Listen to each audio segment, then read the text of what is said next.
What is up guys, it's Jordan here and welcome back to a brand new video.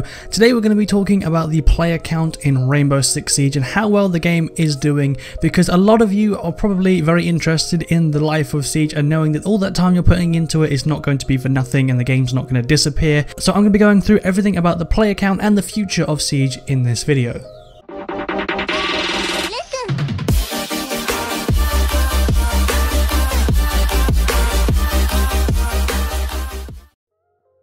So for those of you that have stuck around this channel for quite a while, you may remember about 7 months ago, or maybe a little bit less, six or 7 months ago, I made a video on the popularity of Siege and how did I just say thong? I just said thong. How long the game was going to last for. Now at the time there wasn't any specific statistics for the player count, and a lot of it was just sort of guessing from information that we'd heard from Ubisoft. I mentioned that the player count had doubled since it had launched, and that the support for the game at the time was going very well because they were going strong with the DLC. Every single 3 months the seasons were always on time and it was doing very well despite some of the bugs. I will link that video in the description if you want to go and check that one out and see how Siege was doing before this video, and then you can compare the two if you want. But as you may know, the second anniversary of Siege is coming up, so I decided to do a follow-up video, and as well as that I have actually got some more facts on the player count this time. They're still very vague with some things about the player counts in Siege, but we're going to go through what we do have today and discuss again what is affecting the player count, both good and bad. So we're going to kick this off with a statement from Ubisoft. Now this is from PC Games N, I believe. I don't know, it's a source that I found online. I'll put the link in the description, but it says here, quoted, "Ubisoft say 2.3 million players log into the game every day now. This strong community has no doubt been retained in part thanks to Ubisoft's brilliant post-release support, questionable, adding 10 new operators, new maps, and a host of major quality of life improvements since its December 2015 launch. And bugs." They didn't put that one in there, but bugs is definitely a part of it. "Our community is growing, and so is our ambition to make Siege a shooter that is here to stay." Product director Nicholas Leverbreve, I have no idea how to pronounce that, says in a milestone announcement, "The next few weeks are very exciting as it marks the Operation Health and the release of our next season set in Hong Kong."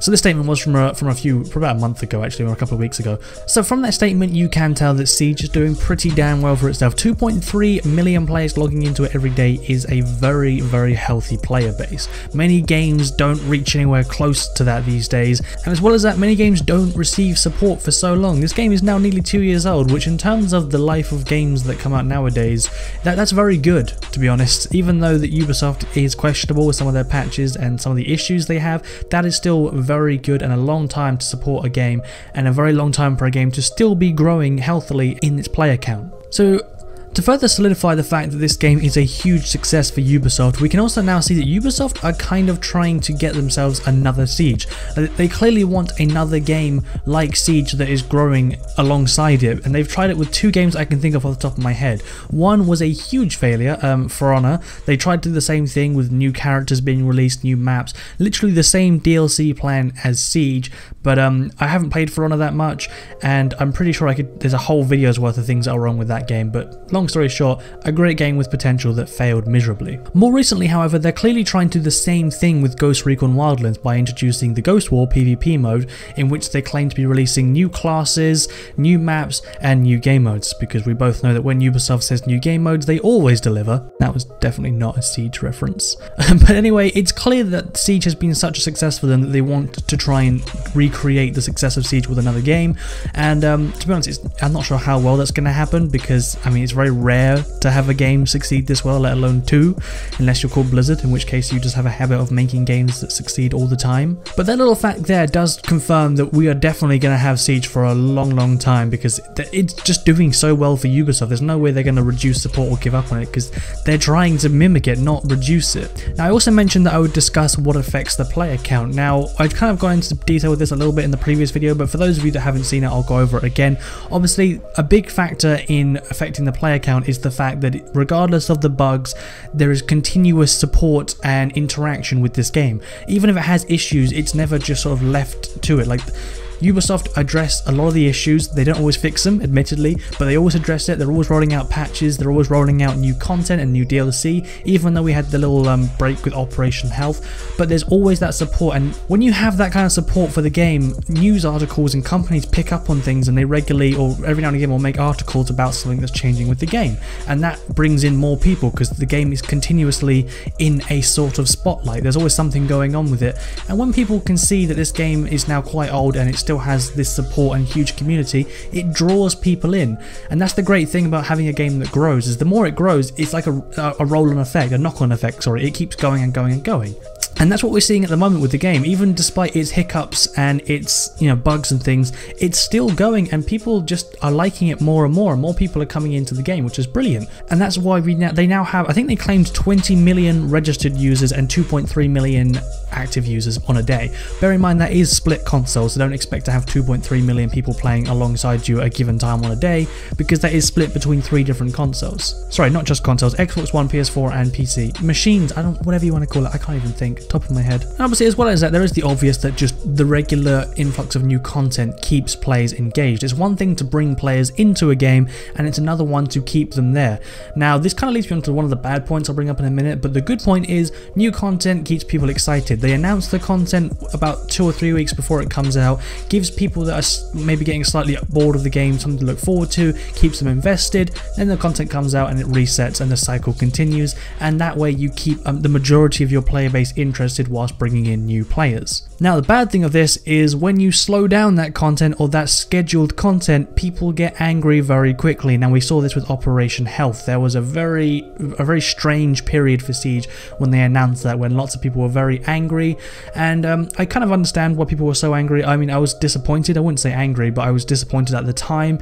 Obviously, in hindsight, Operation Health was definitely needed and was a good thing. But when people get used to expecting content at that time, when you suddenly say, hey, there's no content coming out, you lose players, and it happened. Tons of people took a break from Siege and decided to stop playing it for quite a while because there was no new content coming out.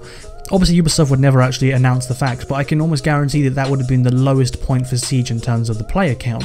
This also means that now Siege is back into its routine. Should they ever need to take a break again, it will probably be the same thing where people get disappointed and they get bored. Because you have, with new content, I think with the 3-month gap, they've just about got the gap right where they can bring in new content before people get bored with the content that's already out.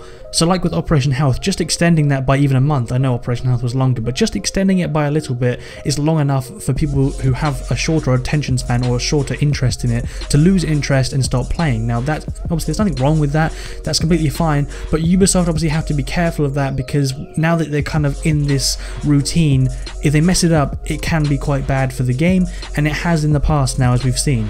But overall, to summarize it, Siege is still growing, let's be real, it's not going anywhere, it's doing incredibly well. The player count has probably soared beyond what anyone thought. Players, staff at Ubisoft, I don't think anyone expected it to be this popular, and it's a completely unique game on the market right now. There's not many games like it which combine that sort of level of 5v5 tactical gameplay with a destroyable environment. You've got games like Battlefield that have destructible environments, but not with the CQC and intensity of Siege. They're different types of games entirely, which makes Siege very unique. I think the biggest thing that Siege needs to keep an eye on with its player count is to look out for potential competitors in the future, because obviously this game is going to attract the attention of other developers. The same way PUBG has, there's loads of PUBG game modes and clones coming out because of the success of that game. And I think because Siege is still growing and potentially a contender for one of the most popular shooters out, or maybe even is the most popular shooter out, maybe I should probably just still under CSGO, but now that it is a contender for that spot of popular first-person shooter, I think it's definitely going to get some competition in the next couple of years, which are going to be a slightly closer match than what we already have. Obviously, there are plenty of 5v5, 4v4 tactical shooters, but there's nothing with that CQC and sort of destructible element thrown in as well. So keep an eye out. I guarantee there will be some competition, and that is the biggest thing that they need to look out for when it comes to how well the game is doing and keeping the player base interested and engaged. Anyway guys, that is all for this video. I hope you did enjoy it, and I hope you enjoyed the facts about how the game is doing, because if you're like me, then you care massively about how this game is doing, because I love this game so much. It's brilliant. It's one of the best games I've played in the last... No, it is the best game I have played in the last 2 years. But if you did enjoy this video, please do smack that like button and subscribe if you enjoy the content that I put out. Also, if you want to follow me on Twitter, it's GamingGainsYT, link is in the description. And also do hop onto the Discord if you want to join us and play some Siege and any other games I play. That is also where I invite people when I'm streaming, so if you want to watch and get involved with the streams, then definitely do join the Discord, because I have several streaming channels on there, so keep an eye out for those if you want to hop on any of the streams. The Discord is also in the description, so definitely go and check that out.